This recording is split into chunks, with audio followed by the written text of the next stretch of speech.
ایک صحابی تھے مزدوری کرتے تھے، غریب آدمی تھے. صبح کو نکلے، دن بھر مزدوری کا کام تلاش کیا، کوئی کام نہیں ملا. شام کو خالی ہاتھ گھر واپس آ گئے. گھر میں کچھ کھانے کو تھا نہیں، دونوں میاں بیوی بھوکے سو گئے. کہہ دینا بہت آسان ہے، اللہ نہ کرے ہم پر کبھی فاقہ پڑے. فاقہ، آدمی کو چائے نہیں ملتی تو دماغ خراب ہو جاتا ہے.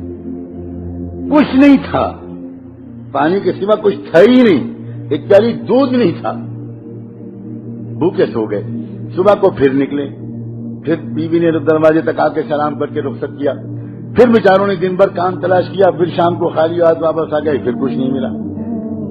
پھر دونوں میاں بیوی دوسری رات بھوکے سو گئے، 2 راتیں اور 2 دن.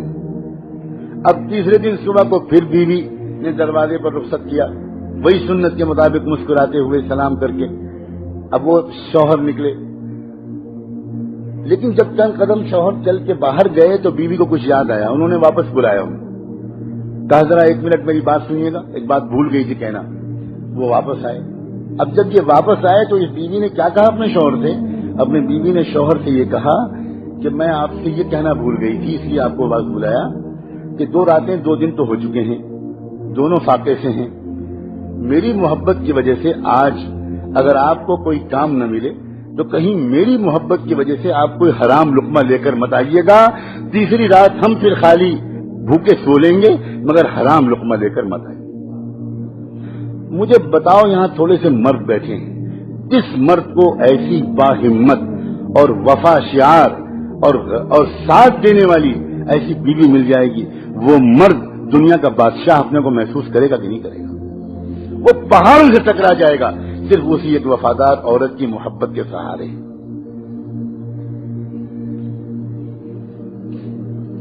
آج تو خوش کرتے کرتے مردوں کی جان نکلی جا رہی، کمر ٹیڑھی ہوئی جا رہی، اوور ٹائم کر رہے ہیں، نمازیں چھوڑ رہے ہیں، پھر بھی بیوی خوش نہیں ہوتی اور مرد پریشان رہتا ہے کہ میں کیسے خوش رکھوں، کروں کیا؟ گھر کے اندر کے سکون کا سرچشمہ وہ عورتیں ہوا کرتی تھی جو یہ کہتی تھی کہ آپ کی صحت مجھے عزیز ہے، آپ زیادہ محنت مت کیجیے، میں چٹائی پر سو لوں گی، پنکھا جھل جھل کے اپنی گرمی کو برداشت کر لوں گی، مگر خدا کے لیے اپنی صحت مت خراب کیجیے. جب بیوی شوہر سے یہ کہے گی کہ آپ اپنی صحت کا خیال رکھیے، اتنا زیادہ مت کمائیے کہ آپ کی صحت خراب ہونے لگے، اتنا ٹینشن مت لیجیے، سادہ سے زندگی گزارنے میں بڑا مزہ ہے، ذرا بچوں کے پاس بیٹھیے، وقت دیجیے بچوں کو. آپ صبح سے نکلتے ہیں، رات میں آتے ہیں، 2 سال 3 سال دوسرے ملک میں رہتے ہیں، یہ کوئی زندگی نہیں ہے. میں اس طرح کی زندگی گزارنا نہیں چاہتی. جو عورت اس طرح کی بات اپنے شوہر سے کہے گی، آپ بتاؤ اس گھر میں سکون کی جنت ہوگی کہ؟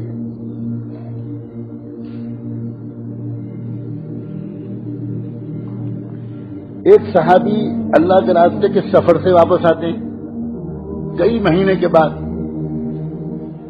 اب آدمی اپنے گھر واپس آتا ہے، تمنائیں لے کر آتا ہے، ارمان لے کر آتا ہے، خواہشات لے کر آتا ہے، نئے طرح طرح کے خوبصورت خیالات اس کے دل میں ہوتے ہیں. اب وہ آیا گھر میں، بیوی نے خوب اچھا استقبال کیا، خوشیوں کے سارے سامان فراہم کیے، بہت اچھی رات گزری، بہت پیار بھری رات گزری. ایک بچہ تھا، شوہر دیکھ رہا ہے کہ بچہ کہیں نظر نہیں آ رہا، تو تھوڑی دیر کے بعد وہ پوچھتا ہے بیوی سے کہ بیٹا کہاں ہے؟ تو بیوی کہتی ہے کہ وہ بہت آرام سے، بہت سکون سے، مطمئن، کچھ نہیں بتاتی، بھنک نہیں لگنے دیتی. جب رات پوری گزر جاتی ہے پیار بھری، صبح کو بیوی اپنے شوہر سے ایک بات پوچھتی ہے، ایک مسئلہ بتائیے، آپ کے پاس کوئی امانت کسی نے رکھائی ہو اور وہ امانت واپس مانگے تو آپ بتائیے کیا کرنا چاہیے؟ تو وہ کہنے لگے کہ کوئی مسئلہ پوچھنے کا ہے، امانت تو ہوتی ہے اس لیے کہ واپس کرنی چاہیے، فوراً واپس کرنا چاہیے، اور واپس مانگنے پر کوئی برا نہیں ماننا چاہیے. تو کہنے لگے بس یہی قصہ ہے، اللہ نے مجھ کو اور آپ کو جو بیٹا دیا تھا امانت کے طور پر، وہ آپ سفر پر تھے، اس کا انتقال ہو گیا، اللہ نے وہ امانت واپس لے لی. میں رات آپ کو بتا دیتی میرے سرتاج تو آپ کی رات خوشیوں بھری نہ گزرتی. میرے دل سے پوچھئے کہ میں نے کتنا اپنے دل پر پتھر رکھا، ایک ماں ہوں میں، اور آپ آئے تو اس بچے کی یاد نئے سرے سے تازہ ہوئی ہوگی. اب سوچئے، لپٹ کے روتی، شکوے کرتی، شکوے نہ بھی کرتی تو غم کا تو اظہار کرتی. لیکن پوری رات گزر گئی اور بھنک نہیں لگنے دی. صبح کو ہوا, صحابی سناٹے میں آ گئے, حیرت میں لگے کہ یہ بیوی ہے, یہ کیا نعمت ہے, یہ ہے کون, کیا میرا نصیب ہے کہ مجھ کو ایسی بیوی مل گئی. اور جب وہ صحابہ خوش ہوتے تھے تو بھاگ کر کس کو خوشخبری سناتے تھے؟ اپنے محبوب محمد مصطفیٰ. پریشان ہوتے تھے تو جا کر کس سے رونا روتے تھے؟ محمد مصطفیٰ صلی اللہ علیہ وسلم. وہ چہرہ ہی ان کا ایسا تھا کہ ان کو دیکھ کر سارے غم بھول جائیں, اور خوشخبری بھی سب سے پہلے انہی کی خدمت میں, اس لیے کہ وہ جانتے تھے جو مل رہا ہے انہی کے قدموں اور دعاؤں کے طفیل مل رہا ہے. بھاگے بھاگے گئے, حضور کو جا کر یہ خبر سنائی اور یہ بتایا کہ آج یہ رات یہ واقعہ پیش آیا, میں اللہ کے راستے میں گیا ہوا تھا, لمبا سفر تھا, واپس آیا, خوشیوں بھری رات گزری. بیٹے کو پوچھا, یہ جواب ملا. صبح کو اس نے بتایا کہ بیٹے کا انتقال ہو چکا ہے. اللہ کے رسول صلی اللہ علیہ وآلہ وسلم تھوڑی دیر عجیب کیفیت میں آئے اور اس کے بعد کہنے لگے, جنت میں تم دونوں کو اپنے ساتھ ٹہلتا ہوا میں اللہ کے یہاں دیکھ رہا ہوں.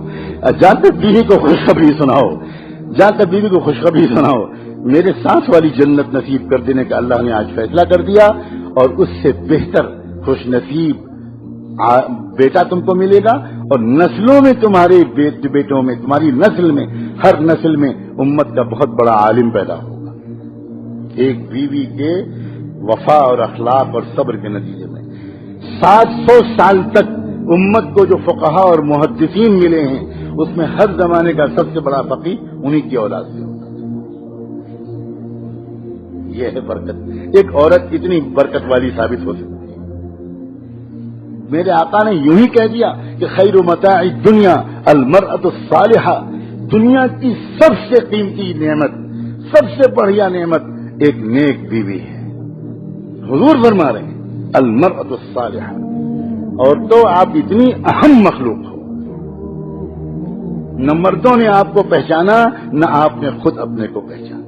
سچی بات ہے, مردوں نے بھی آپ کو کس نگاہ سے دیکھا؟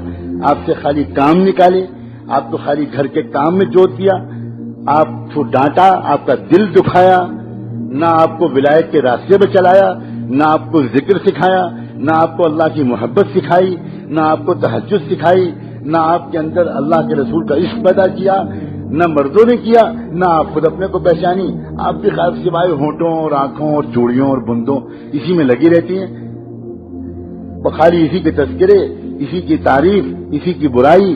اور پھر اس کے بعد جب دل آپ کا چھوٹی چیزوں میں الجھتا ہے تو پھر حسد پیدا ہوتا ہے. آپ اس کے کان بھرتی ہیں, اس کے کان بھرتی ہیں, اس کے خلاف شکایت کرتی ہیں, شوہر کو اس کی بہن کے خلاف بھڑکاتی ہیں, شوہر کو اس کی ماں کے خلاف بھڑکاتی ہیں, پھر ساس اور بہو کے جھگڑے کھڑے ہوتے ہیں, پھر نند اور باورچی کے مسائل کھڑے ہوتے ہیں, اور گھر ایک مہابھارت کا میدان بن جاتا ہے. اور آدمی اس گھر پر لالچ بھیجتا ہے. دیندار آدمی مسجد میں وقت گزارتا ہے, مارا مارا پھرتا ہے, بھاگا بھاگا پھرتا ہے, اور دنیا سمجھتی ہے کہ دین کا بڑا کام کر رہا ہے, حالانکہ اصل میں شاید بھاگنے کی وجہ یہ ہے کہ اس کے گھر میں سکون نہیں ہے. اور جو دنیا دار آوارہ لوگ ہیں وہ شراب خانوں میں اور جوئے خانوں میں پناہ لیتے ہیں, اور صرف اس لیے کہ گھر کا سکون ندارت تھا, اس لیے سب چوپٹ ہو گیا. یہ تو گھر کے اندر سکون کے پھیلانے کا ہنر ہے, اور تو تمہارا دین اصل میں یہ ہے. اسی لیے حضور نے فرمایا ایما امرأۃ صلت خمسہا وصامت شہرہا واطاعت بعلہا دخلت الجنۃ من ای باب شاءت. کوئی بھی عورت ہو وہ خالی اتنے سے کام کر لے, 5 وقت کی نماز پڑھ لے, رمضان کے روزے رکھ لے, اللہ علیہ مہربانی اللہ کے رسول کی. وہ جانتے ہیں کہ میری امت کی عورتوں کو بچے بھی پالنے ہیں, ان کو دودھ بھی پلانا ہے, ان کو بچوں کو پیٹ میں رکھنے کی تکلیف بھی برداشت کرنی ہے, ان کو بچوں کو جنم دینے کی تکلیف بھی برداشت کرنی ہے. اس لیے نفلی روزے میں اپنی امت کی عورتوں سے نہیں کہوں گا کہ وہ رکھیں, وہ خالی فرض روزے رکھیں, انہیں صحت کمزور ہو جائے گی. تھوڑے بہت روزے شوق میں رکھ لیں, لیکن زیادہ نفلی روزے رکھنا میں اپنی امت کی عورتوں سے نہیں کہتا. میں زیادہ نفلی نمازوں کو بھی نہیں کہتا. خالی یہ عورت اپنی نیت ٹھیک کر لے تو یہ اپنے بچے اور شوہر کی خاطر جو رات میں جاگے گی, اولیاء اللہ کو تہجد میں وہ ثواب نہیں ملے گا جو بچے کی خاطر جاگنے میں اس ماں کو ثواب. گھر کے اندر کا سکون اس کا سینٹر عورت ہے. اور آپ عورتوں سے صرف ایک ہی بات عرض کرنا ہے, وہ سکون دینے کا گر سیکھ لیجیے, بجائے اس کے کہ اس کی شکایت کر رہی ہیں, اس کی شکایت کر رہی ہیں, اس سے ناراض, اس سے ناراض. یہ بہت گندی زندگی ہے, یہ بالکل دنیا اور آخرت کو برباد کر دینے والی چیز ہے. آپ اگر اللہ سے اللہ کرنے لگیں چپکے چپکے, عورتوں کے ذکر کے لیے یہ نہیں بتایا جاتا کہ وہ مردوں کی طرح پہلے تنہائی میں بیٹھیں تب ذکر کریں. عورتوں کے ذکر کے لیے بتایا جاتا ہے اپنے کام کرتی رہو, اللہ کرتی رہو, درود شریف پڑھتی رہو, کپڑے دھوتی رہو, کچن میں کام کرتی رہو, گھر کو صاف رکھو, بچے کو نہلا رہی دھلا رہی ہو, لوریاں سناتی رہو, اللہ کرتی رہو, اچھے کلمے پڑھتی رہو, بس یہ تمہارا ذکر ہے. فرمایا ایما امرأۃ 5 وقت کی نماز پڑھ لے, رمضان کے روزے رکھ لے, اور اپنے شوہر کو خوش رکھے, بحث نہ کرے, جنگ نہ کرے, اپنے آپ کو بالکل حوالے کر دے, بالکل حوالے کر دے. بس پھر وہ کیا ہوگا؟ حضور فرماتے ہیں جنت کے جس دروازے سے چاہے گی اس عورت کے لیے داخلے کی اجازت ہوگی. یہ وجہ تھی جس کی وجہ سے صحابہ کرام کے گھروں میں اور اللہ والوں کے گھروں میں چیزوں کی کمی کے باوجود سکون اور محبت کا ایسا ماحول ہوتا ہے کہ دنیا کے لکھ پتی اور کروڑ پتی 1 منٹ کے لیے بھی اس سکون کا مزہ ابھی تک چکھ ہی نہیں سکتے. وہ جانتے ہی نہیں ہیں کہ سکون کہتے